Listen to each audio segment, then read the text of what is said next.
చూస్తున్నాము ఓబులాపురం మైనింగ్ కేసులో Nampally CBI court తీర్పు వెలువరించింది. ఓబులాపురం మైనింగ్ కేసులో 5గురికి శిక్ష ఖరారు చేసింది. నాంపల్లి సిబిఐ కోర్టు ఈ కేసుకు సంబంధించిన తీర్పుని వెలువరించింది. 5గురికి శిక్షను ఖరారు చేసింది.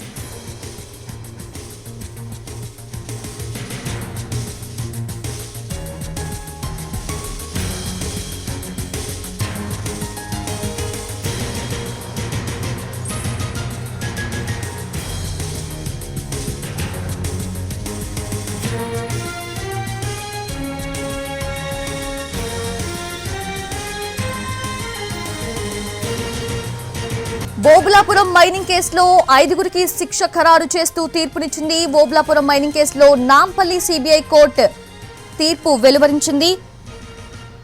అనంతపురం జిల్లా ఓబులాపురం అక్రమ మైనింగ్ కేసులో హైదరాబాద్ సిబిఐ కోర్టు ఈరోజు తీర్పు వెలువరించింది. ఓఎంసీ ఆక్రమణలు అక్రమ మైనింగ్ పై 2009లో నాటి ఉమ్మడి ఆంధ్రప్రదేశ్ ప్రభుత్వ విజ్ఞప్తి మేరకు కేంద్రం సిబిఐని దర్యాప్తునకు ఆదేశించింది. ఈ రోజు దానికి సంబంధించిన తీర్పు వెలువరింది. మనం చూస్తున్నాము ఓబులాపురం మైనింగ్ కేసులో 5గురికి శిక్ష ఖరారు చేసింది. మరో 2 నిర్దోషులుగా కోర్టు ప్రకటించింది. 2011లో సిబిఐ మొదటి అభియోగ పత్రం దాఖలు చేసింది. అనంతరం ఐఏఎస్ అధికారి శ్రీలక్ష్మి, గాలి జనార్దన్ రెడ్డి వ్యక్తిగత సహాయకుడు మెఫజ్ అలీఖాన్ ను అప్పటి మంత్రి సబితా ఇంద్రారెడ్డిని నిందితులుగా చేర్చుతూ అనుబంధ అభియోగ డాక్యుమెంట్స్ ని దాఖలు చేసింది. మొత్తంగా ఈ కేసులో 9 మందిని నిందితులుగా చేర్చింది. ఇప్పుడు ఆ కేసుకు సంబంధించిన తీర్పు వెలువడ్డ మనం చూస్తున్నాము. 5గురికి శిక్ష ఖరారు చేసింది. 2 నిర్దోషులుగా ప్రకటించింది.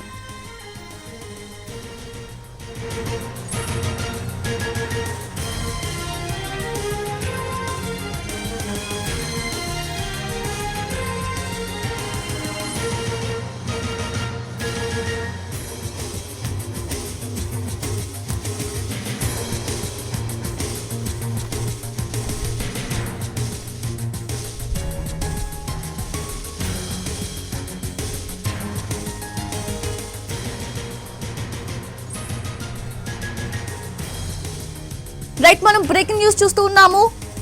ఓఎంసీ కేసుకు సంబంధించిన తీర్పుని కోర్టు వెలువరించింది. ఈ కేసులో 5గురికి శిక్షను ఖరారు చేసింది. ఓబులాపురం మైనింగ్ కేసులో అయితే 2 నిర్దోషులుగా ప్రకటించింది. 2009లో నాటి ఉమ్మడి ఆంధ్రప్రదేశ్ ప్రభుత్వ విజ్ఞప్తి మేరకు అంటే అప్పుడు జరిగిన ఓఎంసీ ఆక్రమణలు అక్రమ మైనింగ్ పై కేంద్రం సిబిఐని దర్యాప్తుకు ఆదేశించింది. 2011లో సిబిఐ మొదటి అభియోగ పత్రం దాఖలు చేసింది. అనంతరం ఐఏఎస్ అధికారి శ్రీలక్ష్మి, గాలి జనార్దన్ రెడ్డి వ్యక్తిగత సహాయకుడు మెఫజ్ అలీఖాన్ ను అప్పటి మంత్రి సబితా ఇంద్రారెడ్డిని నిందితులుగా చేర్చుతూ అనుబంధ అభియోగ పత్రాలు దాఖలు చేసింది. మొత్తంగా ఈ కేసులో 9 మందిని నిందితులుగా చేర్చింది. ఇప్పుడు 2 నిర్దోషులుగా క్లీన్ చిట్ ఇచ్చింది. సబితా ఇంద్రారెడ్డికి క్లీన్ చిట్ ఇచ్చింది ఓఎంసీ కేసులో కోర్టు. 2004 నుంచి 2009 మధ్య గనుల మంత్రిగా అప్పటి మంత్రి సబితా ఇంద్రారెడ్డి పనిచేశారు. ఇప్పుడు ఆ కేసుకు సంబంధించిన తీర్పు వెలువడింది మనం చూస్తున్నాము. ఇందులో 5గురికి శిక్ష ఖరారు చేస్తూ కోర్టు తీర్పునిచ్చింది. 2 నిర్దోషులుగా ప్రకటించింది. అయితే ఈ కేసులో ఇప్పటికే ఒకరు మృతి చెందినట్లుగా తెలుస్తుంది.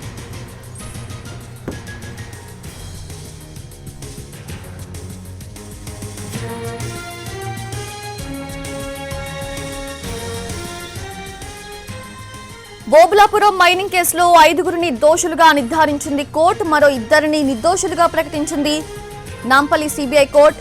ఈ కేసులో మాజీ మంత్రి సబితా ఇంద్రారెడ్డి, ఐఏఎస్ అధికారి కృపానందంలను నిర్దోషులుగా నిర్ధారించింది.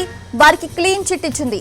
2004 నుంచి 2009 వరకు ఉమ్మడి ఆంధ్రప్రదేశ్ లో గనుల శాఖ మంత్రిగా పనిచేశారు సబితా ఇంద్రారెడ్డి. కర్ణాటక ఆంధ్ర సరిహద్దుల్లోని అనంతపురం జిల్లాలో ఉన్న ఓబులాపురం మైన్స్ లో అక్రమ ఇనుప తవ్వకాలు జరుగుతున్నాయని 2009 డిసెంబర్ 7న సిబిఐకి ఫిర్యాదు అందింది. రోసయ్య సర్కార్ ఇచ్చిన ఫిర్యాదుతో కేసు నమోదు చేసి దర్యాప్తు చేపట్టింది సిబిఐ. గాలి జనార్దన్ రెడ్డి, మాజీ మంత్రి సబితా ఇంద్రారెడ్డిపై అభియోగాలు మోపింది. ఓఎంసీ అక్రమాల కేసులో మాజీ MD BV Srinivas Reddy, mining director Valmiki Rajagopal, మాజీ ఐఏఎస్ అధికారి కృపానందం, అలాగే గాలి జనార్దన్ రెడ్డి వ్యక్తిగత కార్యదర్శి ఎం అలీఖాన్లపై కేసు నమోదు చేసింది. మొత్తం 219 మంది సాక్షులను విచారించి 3400 డాక్యుమెంట్లతో 2011లో ఛార్జ్ షీట్ దాఖలు చేసింది. 884 కోట్ల రూపాయల ప్రజాధనం లూటీ చేశారని ఛార్జ్ షీట్ లో సిబిఐ ప్రస్తావించింది. మొత్తం 9 మందిపై సిబిఐ అభియోగాలు మోపింది. ఐఏఎస్ శ్రీలక్ష్మిపై కేసును హైకోర్టు కొట్టివేసింది. ఒక నిందితుడు మృతి చెందాడు.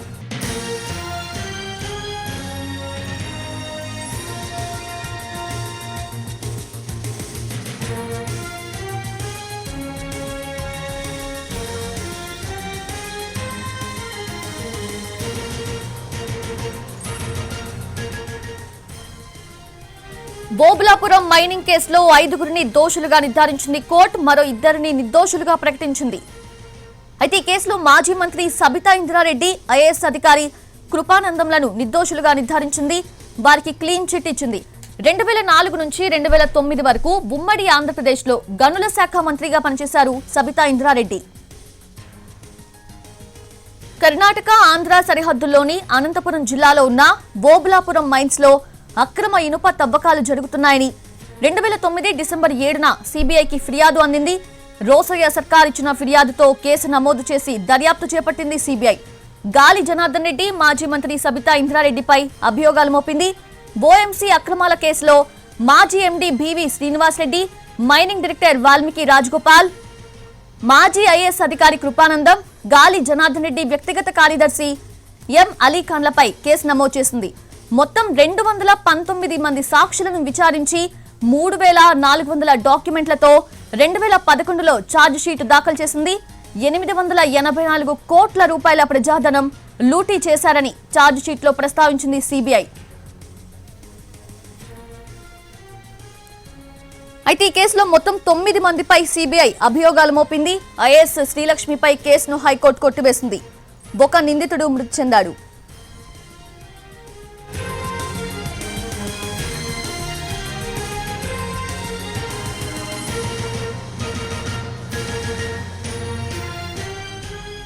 రైట్, లేటెస్ట్ అప్డేట్స్ తెలుసుకుందాము. మా ప్రతినిధి రాధాకృష్ణ ప్రెసెంట్ నాంపల్లి కోర్టు నుంచి లైవ్ లో అందుబాటులో ఉన్నారు. రాధాకృష్ణ, సౌజన్య, ప్రస్తుతం ఈ ఓబులాపురం మైనింగ్ కేసుకు సంబంధించిన దాంట్లో మొత్తం 5గురిని నిందితులుగా ప్రకటించింది సిబిఐ కోర్టు కొద్దిసేపటి క్రితమే. ఇందులో A8గా ఉన్న మాజీ ఐఏఎస్ అధికారి కృపానందంతో పాటు అప్పుడు మైనింగ్ శాఖకు సంబంధించిన మంత్రిగా పనిచేసిన సబితా ఇంద్రారెడ్డి, వీళ్ళిద్దరిని మాత్రం నిర్దోషులుగా ప్రకటిస్తూ కొద్దిసేపటి క్రితమే ఆదేశాలు జారీ చేసింది. 5గురు నిందితులలో మాత్రం A1గా ఉన్నది శ్రీనివాసరెడ్డి. ఇతను ఓబులాపురం మైనింగ్ కేసుకు సంబంధించిన దానికి మేనేజింగ్ డైరెక్టర్గా పనిచేశారు. అలాగే A2గా ఉన్న గాలి జనార్దన్ రెడ్డి, ఇతను ఓబులాపురం మైనింగ్ కేసుకి అతను డైరెక్టర్గా ఉన్నాడు. అలాగే A3గా ఉన్నది కూడా రాజగోపాల్, ఇతను కూడా అసిస్టెంట్ డైరెక్టర్గా ఉండడం జరిగింది. అలాగే A4గా ఓబులాపురం మైనింగ్ కంపెనీని పెట్టడం జరిగింది. వీళ్ళతో పాటుగా అలీఖాన్, ఇతను A7గా ఉన్నాడు. ఇతను ఈ ఓబులాపురం మైనింగ్ కేసు దాంట్లో కంపెనీ దాంట్లో అతను పార్ట్నర్గా ఉన్నాడు. అలాగే గాలి జనార్దన్ రెడ్డి, శ్రీనివాసరెడ్డి వీళ్ళిద్దరి మధ్య PA కూడా అతను పనిచేయడం జరిగింది. ఈ మొత్తం 5గురికి కూడా నిందితులుగా చెప్తూ కొద్దిసేపటి క్రితమే సిబిఐ కోర్టు ఆదేశాలు జారీ చేయడం. ఇంకా శిక్ష మాత్రం ఖరారు కాలేదు. మరికొద్దిసేపట్లో ఆ శిక్ష ఏంటి అనేది కూడా చెప్పే అవకాశం అయితే కనబడుతుంది. ఇప్పటి వరకు మాత్రం ఈ 5గురిని మాత్రం దోషులుగా చెప్తూ సిబిఐ కోర్టు అయితే ప్రకటించడం జరిగింది. ఉదయం నుండి కూడా ఉత్కంఠత కొనసాగుతూ రావడం జరిగింది. మాజీ మంత్రిగా ఉన్న సబితా ఇంద్రారెడ్డి ఈ కేసులో A9గా ఉండడం జరిగింది. ఆమెతో పాటు ఆమె కుమారుడు కూడా కోర్టుకు రావడం జరిగింది. సిబిఐ కోర్టుకి వాళ్ళు ఉదయం నుండి కూడా ఎదురు చూస్తున్నారు, ఎలాంటి శిక్ష పడుతుంది, ఏం జరగబోతుంది అన్న దానికి సంబంధించి సర్వత్రా ఉత్కంఠత అయితే కొనసాగుతుంది. ఇప్పుడు ప్రకటించిన కోర్టు ఆదేశాలతో మొత్తానికి మాత్రం ఆమెకు పెద్ద రిలీఫ్ లభించిందని చెప్పుకోవచ్చు. దాదాపు 14 ఏళ్ల పాటుగా కూడా ఈ కేసు విచారణ సాగింది. ఇప్పుడు ఆమెను A9గా ఈ కేసులో ఉంది. ఆవిడని మాత్రం సబితా ఇంద్రారెడ్డిని నిర్దోషిగా ప్రకటించడం జరిగింది. అలాగే A8గా ఉన్న కృపానందం, ఐఏఎస్ అధికారి, అప్పుడు మైనింగ్ కార్పొరేషన్కి అతను డైరెక్టర్గా పనిచేయడం జరిగింది.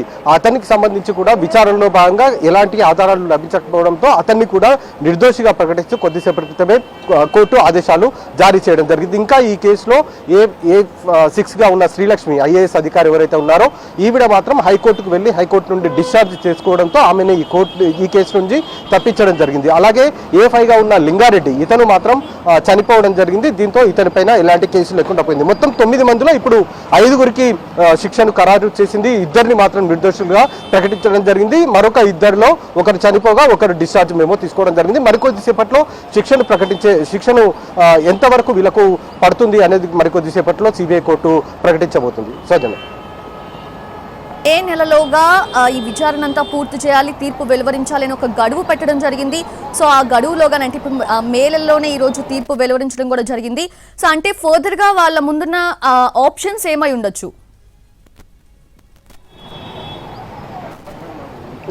ఈ కేసుకు సంబంధించిన దాంట్లో 2009 డిసెంబర్లో కేసు నమోదైంది. అప్పుడు గాలి జనార్దన్ రెడ్డితో పాటు శ్రీనివాస్ రెడ్డిని ఇద్దరిని కూడా నిందితులుగా ఉంచారు. ఆ తర్వాత వీళ్ళని 2011లో అరెస్టు చేయడం జరిగింది. అంటే కేసు నమోదైనప్పటి నుండి కూడా అరెస్ట్ కావడానికి దాదాపు 2 ఏళ్ల సమయం పట్టింది. ఈ 2 ఏళ్లలో కూడా ఆ కేసును మొత్తం నీరుగార్చేందుకు ఇద్దరు కలిసి హైకోర్టులకు వెళ్ళి అక్కడ స్టే తీసుకొచ్చే ప్రయత్నం చేశారు. కానీ ఎక్కడికక్కడ సిబిఐ స్టేలను ఎత్తివేస్తూ విచారణ చేస్తూ రావడం జరిగింది. చివరికి 2011లో వీళ్ళని అరెస్టు చేయడం జరిగింది సెప్టెంబర్ 5న. ఆ తర్వాత వీళ్ళు చెంచల్గూడ జైల్లో ఉన్నారు. దాదాపు 3.5 ఏళ్లకు పైగా కూడా వీళ్ళు జైల్లో ఉండడం జరిగింది చెంచల్గూడ జైల్లో. ఆ తర్వాత 2015లో జనవరిలో వీళ్ళు ఇద్దరు శ్రీనివాస్ రెడ్డితో పాటు గాలి జనార్దన్ రెడ్డి మిగతా వాళ్ళందరూ కూడా ఈ కేసులో అరెస్ట్ అయిన వాళ్ళు జైలు నుంచి బయటికి రావడం జరిగింది. అప్పటి నుండి కూడా కేసుకు సంబంధించిన విచారణ ఒకవైపు కొనసాగుతుంది. ఇదే సమయంలో గాలి జనార్దన్ రెడ్డికి బెయిల్ ఇస్తూ కొన్ని ఆదేశాలు జారీ చేయడం జరిగింది. ఓబ్లాపురం కానీ బళ్ళారి కానీ లేదా కడప వరకు అతను వెళ్లకుండా ఉండాలంటూ కూడా ఆదేశాలు పేర్కొనడం జరిగింది. దీనిపైన గాలి జనార్దన్ రెడ్డి సుప్రీంకోర్టుకు వెళ్ళి ఒక పిటిషన్ దాఖలు చేయడం జరిగింది. దానిపై సుప్రీంకోర్టు విచారణ జరిపి ఆదేశాలు జారీ చేయడం జరిగింది. దాదాపు 14 ఏళ్ల పాటు ఏ విధంగా కేసులు సాగదీస్తూ వచ్చారు, సాధ్యమైనంత తొందరగా ఈ కేసును పరిష్కరించాలి, తుది తీర్పును వెలువడించాలంటూ కూడా సిబిఐ కోర్టుకు ఆదేశాలు జారీ చేయడం జరిగింది. అందులో భాగంగానే మే 10 లోపు ఖచ్చితంగా తుది తీర్పు ఇవ్వాలంటూ కూడా చెప్పడం జరిగింది. దానిపైన సిబిఐ కోర్టు గత కొద్ది రోజులుగా శనివారం ఆదివారం కూడా విచారించిన సందర్భాలు ఉండడం జరిగింది. దాదాపు చాలా సీరియస్గా తీసుకొని చివరికి మే 10 లోపు అంటే ఇవాళ మే 6వ తేదీ తుది తీర్పును ప్రకటించింది. మరి వీళ్ళకు శిక్ష ఖరారు అయిన తర్వాత వీళ్ళకు అప్పీల్కి వెళ్ళడానికి ఛాన్స్ ఇస్తుందా లేదా అనేది చూడాల్సి ఉంది. అంటే రాధాకృష్ణ దాదాపు 219 మంది సాక్షులు 3400 డాక్యుమెంట్లు పరిశీలించారు. లాస్ట్కి కొంతవరకు గాలి జనార్దన్ రెడ్డి కావచ్చు, అలాగే ఇప్పుడు నిర్దోషిగా ప్రకటించినటువంటి అప్పటి గనుల శాఖ మంత్రిగా ఉన్నటువంటి సబితా ఇంద్రారెడ్డికి సంబంధించి ఈ ట్రయల్స్ అన్ని ఎలా సాగాయి అసలు? దాదాపు ఈ కేసుకు సంబంధించిన దాంట్లో అప్పుడు జేడీగా జాయింట్ డైరెక్టర్గా లక్ష్మీనారాయణ ఉండడం జరిగింది.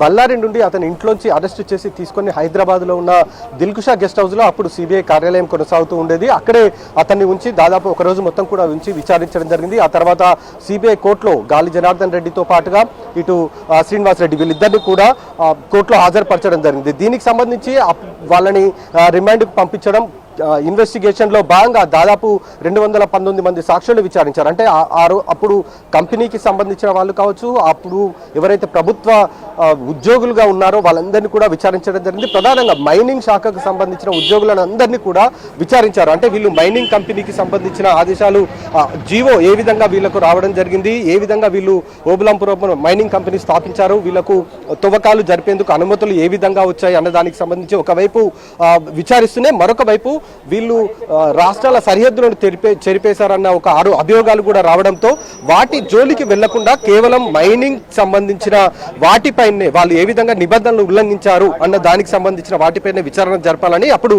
కోర్టు కూడా ఆదేశాలు జారీ చేయడం జరిగింది. దీంతో కేవలం వీళ్ళు ఎలాంటి నిబంధనలు ఉల్లంఘించారు, గనుల తవ్వకాలు ఏ విధంగా జరిపారు, అంటే ఎంతవరకు వీళ్ళు ప్లేస్ కేటాయిస్తే దానికి మించి వీళ్ళు ఎంతవరకు వెళ్లారు, అంటే దాదాపు 884 కోట్ల రూపాయల ప్రభుత్వ ఆదాయానికి వీళ్ళు గండి కొట్టే విధంగా కూడా తవ్వకాలు జరిపారు. ఆ తవ్వకాలు జరిపిన ఐరన్ ఓర్ మొత్తాన్ని కూడా విదేశాలకు వీళ్ళు ఎక్స్పోర్ట్ చేశారు అనేది సిబిఐ చివరికి అయితే గుర్తించింది. దానికి సంబంధించిన అన్ని ఆధారాలను కూడా సేకరించింది.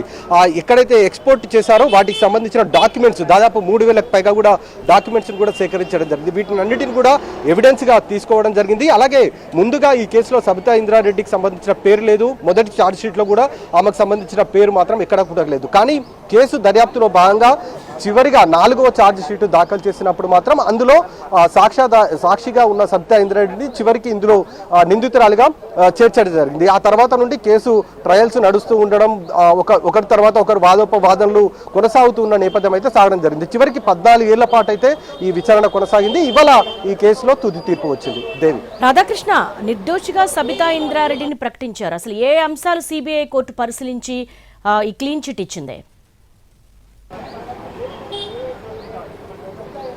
సబితా ఇంద్రారెడ్డికి సంబంధించిన అంశంలో అప్పుడు ఈమె మైనింగ్ శాఖ మంత్రిగా ఆమె పనిచేయడం జరిగింది.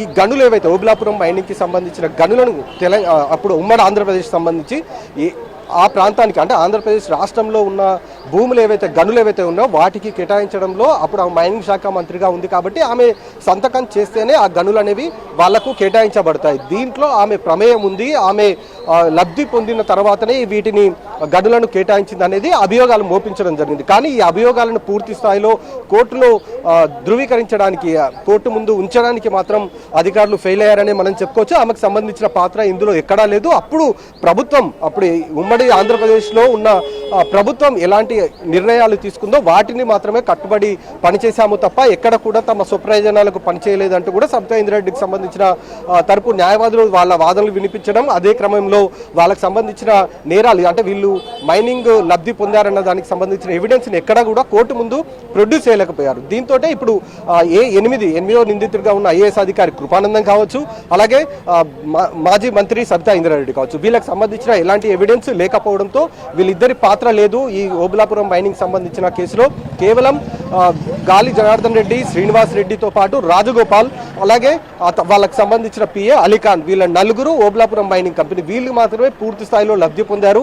వాళ్ళ స్వప్రయోజనాల కోసమే ఇష్టానుసారంగా ఈ తవ్వకాలు జరిపారనేది చాలా స్పష్టంగా రుజువు కావడం జరిగింది. అందుకు సంబంధించిన ఆధారాలను కూడా కోర్టు పరిగణలోకి తీసుకోవడం జరిగింది. అందులో భాగంగానే ఇవాళ తీర్పుని ఇవ్వడం జరిగింది. సబితా ఇంద్రారెడ్డికి, కృపానందకి సంబంధించి, ఐఏఎస్ అధికారి కృపానందకి సంబంధించి, వీళ్ళిద్దరికి సంబంధించి మాత్రం ఎలాంటి ఎవిడెన్స్ మాత్రం కోర్టు ముందు సిబిఐ అధికారులు ఉంచలేకపోయారు. దాదాపు 14 ఏళ్ల పాటు విచారణ జరిపినప్పటికీ ఎక్కడా వీళ్ళకి సంబంధించిన ఆధారాలు లభించకపోవడంతో వాళ్ళని చివరకు నిర్దోషులుగా ఇవాళ కోర్టు అయితే ప్రకటించడం జరిగింది. మరి శిక్ష ఖరారు చేయబోతుంది. మరి శిక్ష ఎలాంటి శిక్ష వేస్తుంది? ఎందుకంటే దాదాపు గాలి జనార్దన్ రెడ్డితో పాటు శ్రీనివాస్ రెడ్డి వీళ్ళిద్దరూ 3.5 ఏళ్ల పాటు జైల్లో ఉన్నారు. శ్రీనివాస్ రెడ్డి, A2 గాలి జనార్దన్ రెడ్డికి 7 ఏళ్ల జైలు శిక్ష ఖరారు చేస్తూ ఉత్తర్వులు జారీ చేసిన సిబిఐ కోర్టు. ఇన్ఫర్మేషన్ మీరు తీసుకోండి.